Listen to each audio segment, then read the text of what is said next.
जय मां अंबे। आज मां के 5वें स्वरूप स्कंद माता की पूजा का दिन है। इस शुभ अवसर पर आज मां अंबे के दर्शन और पूजन करने का सौभाग्य मिल रहा है। अंबाजी में माता के दर्शन करने के लिए एक प्रकार से मैं कहूं तो मां की गोद में ही हमारी जिंदगी बीती है, आप सबकी भी बीती है। और हम हमेशा अनुभव करते हैं, जब भी यहां आते हैं एक नई ऊर्जा, नई प्रेरणा लेकर के जाते हैं, नया विश्वास लेकर के जाते हैं। इस बार मैं ऐसे समय में आया हूं जब विकसित भारत का विराट संकल्प देश ने लिया है। 130 करोड़ देशवासियों ने लिया है कि 25 साल के अंदर अंदर हम हिंदुस्तान को विकसित राष्ट्र बना के रहेंगे।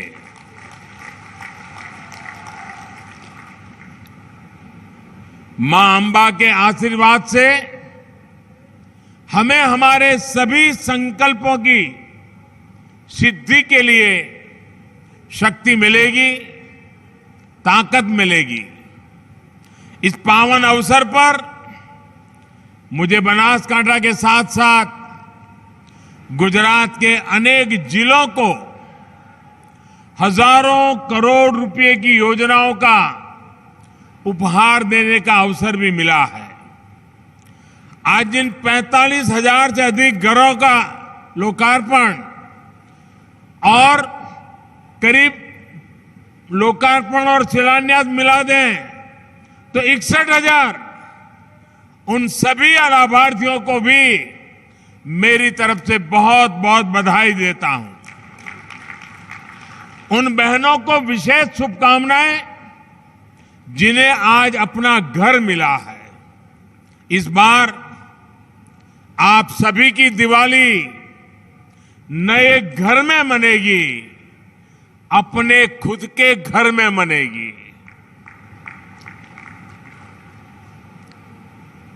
આપણને આનંદ થાય કે ના થાય ભાઈઓ? પોતાના ઘરમાં દિવાળી ઉજવવાની વાત આવે અને જેણે જિંદગી ઝૂંપડામાં કાઢી હોય એને પોતાના પાકા ઘરમાં દિવાળી મનાવવાનું મન થાય। એની જિંદગીની આ મોટામાં મોટી દિવાળી હોય કે ના હોય? भाइयों और बहनों, जब हमारी नारी सम्मान की बात करते हैं तो हमारे लिए ये बहुत सहज सी बात लगती है, लेकिन जब इस गंभीरता से इस पर विचार करते हैं तो पाते हैं कि हमारे संस्कारों में नारी सम्मान कितना रचा बसा है। दुनिया भर में जो शक्तिशाली लोग होते हैं, जहां शक्ति की चर्चा होती है तो उनके साथ उनके पिता का नाम जुड़ता है। भाई आ फलाना भाई नो छोकरो आ बहादुर छे, એવું કે ના કે? ભારતની પરંપરા જુદી છે। भारत में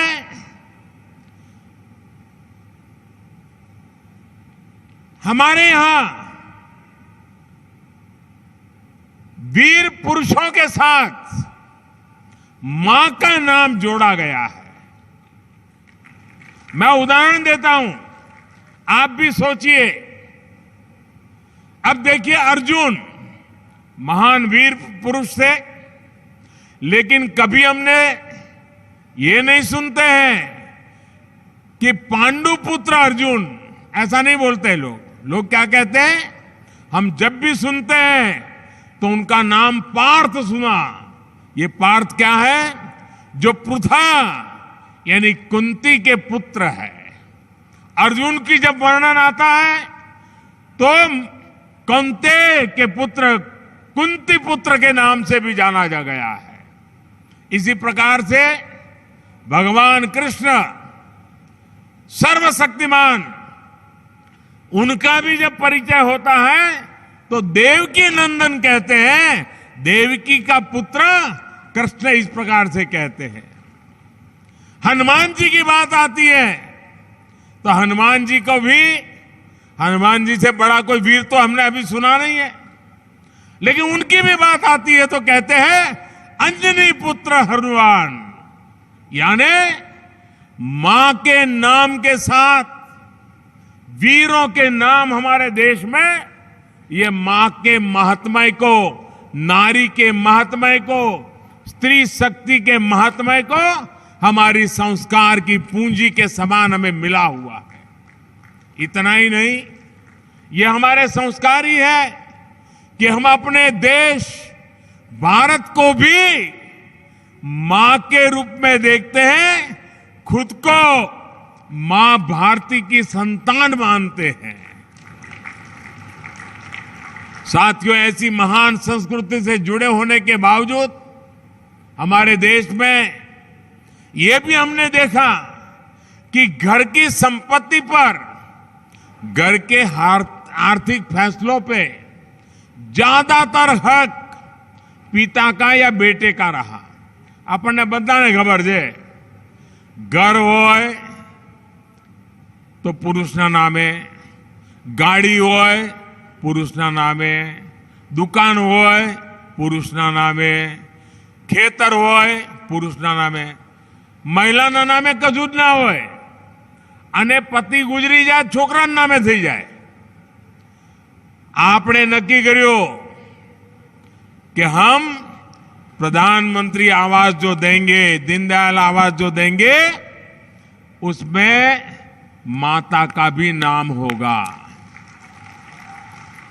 इसलिए 2014 के बाद हमने फैसला लिया कि गरीबों को सरकार जो पक्के घर बनाकर दे रही है वो मां के नाम होगा या फिर मां और उसके पति के नाम पर होगा, मां या उसके बेटे के संयुक्त नाम पे होगा। अभी तक देश में गरीबों को 3 करोड़ से अधिक घर बनाकर हमने गरीबों को दिए हैं। ये जो खुशी आप जिन लोगों के चेहरे पर देख रहे थे ना, इस देश के 3 करोड़ लोगों को घर मिला है और ऐसी ही खुशी उनके चेहरे पर आज नजर आ रही है। और जिनमें से अधिकतर घरों की मालकिन माताएं बहनें हैं। अपना घर होने की वजह से ये अब जो घर मिला है ना, आ घरनी આજની કિંમત કહીએ તો આ બધી બહેનો લખપતિ થઈ ગઈ છે।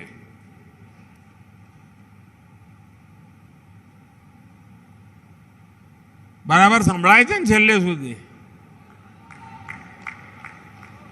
मैं गुजरात सरकार को बधाई दूंगा कि वो हर गरीब को पक्का घर देने के अभियान को तेजी से पूरा करने में जुटी है। मैं भूपेंद्र भाई को धन्यवाद करता हूं। पिछले वर्ष ही 1.5 लाख घर गुजरात में पूरे हो चुके हैं। त्योहारों के इस मौसम में गरीब परिवारों की बहनों को अपनी रसोई चलाने में समस्या ना हो, इसलिए सरकार ने मुफ्त राशन की योजना भी आने वाले 3 महीने के लिए और बढ़ा दी है। मुश्किल समय में देश के 80 करोड़ से अधिक साथियों को राहत देने वाली स्कीम पर केंद्र सरकार करीब करीब 4 लाख करोड़ रुपए खर्च कर रही है। 4 लाख करोड़ रुपए बीते 2 दशकों से माताओं बहनों के सशक्तिकरण के लिए काम करने का बहुत बड़ा सौभाग्य मुझे मिला है। बनासकांठा तो इसका एक बहुत बड़ा साक्षी रहा है। मुझे बहुत कष्ट होता था कि जहां माता अंबाजी और माता नड़ेश्वरी विराजमान है, वहां बेटियों की पढ़ाई को लेकर भी हम पीछे क्यों हैं। इसलिए मैंने जब मां नर्मदा से बनासकांठा के खेत खलिहान को लहलहाने का प्रण लिया था, तब आपसे मैंने मां सरस्वती को भी घर में स्थान देने का आग्रह किया था। मुझे याद है कि मैं बहनों से बार बार कहता था कि बेटियां नहीं पढ़ेगी तो मां सरस्वती घर में नहीं आएगी, और जहां सरस्वती ना हो वहां लक्ष्मी जी कभी पांव तक नहीं रखती। मुझे खुशी है कि बनासकांठा की बहनों ने, आदिवासी परिवारों ने मेरे आग्रह को स्वीकार किया। आज मां नर्मदा का नीर यहां की तकदीर बदल रहा है, तो बेटियां भी बड़े शौक से स्कूल कॉलेज जा रही हैं। कुपोषण के विरुद्ध लड़ाई में भी बनासकांठा ने बहुत सहयोग दिया है। प्रसूति के दौरान माताओं को सुखड़ी वितरण का कार्यक्रम हो या फिर दूध दान करने का अभियान, बनासकांठा ने सफलता के साथ इसे आगे बढ़ाया है। भाइयों और बहनों, मातृ सेवा का जो संकल्प हमने यहां लिया, 2014 के बाद इसके लिए पूरे देश में काम चल रहा है। माताओं, बहनों, बेटियों के जीवन की हर पीड़ा, हर असुविधा, हर अड़चन को दूर करने के लिए उन्हें भारत की विकास यात्रा का सारथी बनाया जा रहा है। बेटी बचाओ, बेटी पढ़ाओ से लेकर देश की सेना में बेटियों की संपूर्ण भागीदारी तक बेटियों के लिए अवसरों के दरवाजे खोले जा रहे हैं। टॉयलेट्स हो, गैस कनेक्शन हो, हर घर जल हो, जनधन खाते हो, मुद्रा योजना के तहत मिल रही बिना गारंटी के ऋण हो, केंद्र सरकार की हर बड़ी योजना के केंद्र में देश की मातृशक्ति है, नारी शक्ति है। साथियों, जब मां सुखी होती है तो परिवार सुखी होता है, जब परिवार सुखी होता है तो समाज सुखी होता है, और समाज सुखी होता है तो देश सुखी होता है। मेरे भाइयों, यही सही विकास है। इसी विकास के लिए हम निरंतर काम कर रहे हैं। आप मुझे बताइए, ये मंदिर के सामने जो इतना जाम लगता था, इससे मुक्ति मिलनी चाहिए थी कि नहीं मिलनी चाहिए थी? वहां शांति का वातावरण चाहिए था कि नहीं चाहिए था? मार्बल लेकर जो ये बड़े बड़े ट्रक मंदिर के सामने से गुजरते हैं, इनके लिए अलग रास्ता होना चाहिए था कि नहीं होना चाहिए था? आज नई रेल लाइन और बाईपास के रूप में हम सभी की एक कामना पूरी कर रहे हैं। भाइयों और बहनों, आज मैं आपको एक हैरानी की बात बताऊंगा। आप सबको ये जानकर के बड़ा आश्चर्य होगा कि आज जिस तारंगा हिल, अंबाजी, आबू रोड, महसाना, ये जो रेल लाइन का शिलान्यास हुआ है ना, देश जब गुलाम था, अंग्रेज जब राज करते थे, अंग्रेजों के जमाने में ये रेल लाइन बनाने का फैसला अंग्रेजों ने 1930 में किया था। यानी करीब करीब 100 साल पहले फाइलें पड़ी हैं। इसकी परिकल्पना अंग्रेजों के जमाने में हुई थी। यानी इस क्षेत्र में रेल लाइन की कितनी अहमियत थी, रेल लाइन की जरूरत कितनी थी, ये 100 साल पहचाना गया। लेकिन साथियों, शायद ये काम भी परमात्मा ने, मां अंबा ने मुझे ही करने के लिए कहा होगा। दुर्भाग्य से आजादी के बाद ये काम नहीं हुआ। आजादी के इतने दशकों तक ये फाइलें सड़ती रही। जब मैं गुजरात का मुख्यमंत्री था तो इसके पीछे लगा हुआ था, इसका प्रस्ताव रखा था, लेकिन तब हमारी कोई सुनवाई नहीं हुई, सरकार कुछ और थी। ये हमारा सौभाग्य है कि आज जब देश आजादी के 75 साल पूरे कर रहा है, तब हमारी डबल इंजन की सरकार को इसे माता के चरणों में समर्पित करने का अवसर दे दिया है। इस रेल लाइन से और बाईपास से जाम और दूसरी समस्याओं से तो मुक्ति मिलेगी ही, साथ ही मार्बल उद्योग को भी बल मिलेगा। वेस्टर्न डेडिकेटेड फ्रेट कॉरिडोर का एक बहुत बड़ा हिस्सा इसी क्षेत्र में है, जो आज चालू हो गया है। डेडिकेटेड फ्रेट कॉरिडोर से यहां का मार्बल, और हमारे किसान तो यहां आलू की खेती करने में मशहूर हो गए, अब सब्जियों की खेती कर रहे हैं, टमाटर की खेती कर रहे हैं, और दूध में भी पीछे नहीं है। ये सारी चीजें बहुत आसानी से उनके लिए रास्ता मिल जाएगा, आसानी से पहुंचाना सरल हो जाएगा। किसानों को विशेष लाभ इसलिए भी होगा क्योंकि आने वाले समय में विशेष किसान रेल भी यहां से चल सकती है।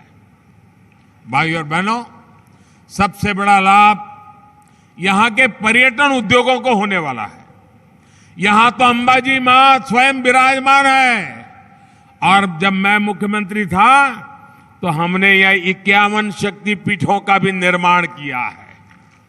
मां अंबा स्वयं 51 शक्तिपीठों में से एक है, और हमने सभी दुनिया भर में जहां जहां मां अंबा का स्थान है उसी रिप्लिका यहां बनाई है। यानी एक प्रकार से ये 51 तीर्थ क्षेत्रों की यात्रा अंबाजी में आने से हो जाती है।